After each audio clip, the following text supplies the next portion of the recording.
اس وقت تک پاکستان نامکمل ہے۔ تیری تو انٹری پاؤں بھائی، کشمیریوں کی تے تو لفٹ کرواوا نہ آزادی کے کرنا لیے میں اور کشمیر کی آزادی کے لیے اہلیان پاکستان اور پوری دنیا کے مسلمان کشمیریوں سے اظہار یکجہتی کرتے ہیں۔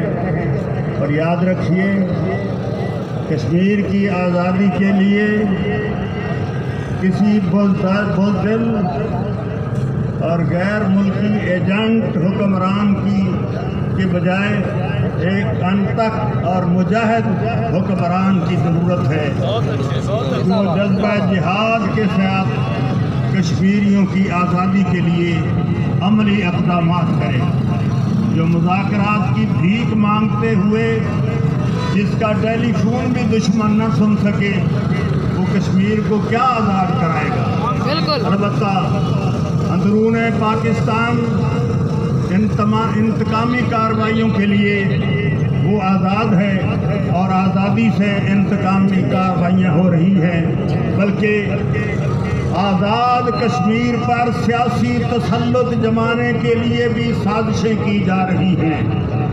اس لیے اے اہل وطن، آپ یکجا ہو کر اپنے کشمیری بھائیوں کے لیے، ان کی آزادی کے لیے جدوجہد کریں۔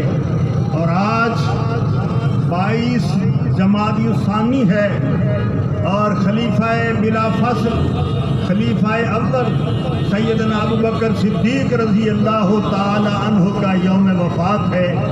ہم اس یوم کی برکت سے اللہ وحدہ لا شریک کے حضور دعا گو ہے کہ کشمیر بھی آزاد ہو اور پاکستان میں بھی اللہ ہمیں ایسا حکمران دے جو زبانی کلامی ریاست مدینہ کا دعویٰ نہ کرے بلکہ حقیقی ریاست مدینہ کے لیے عملی اقدامات کرے۔ اللہ ہماری مدد فرمائے۔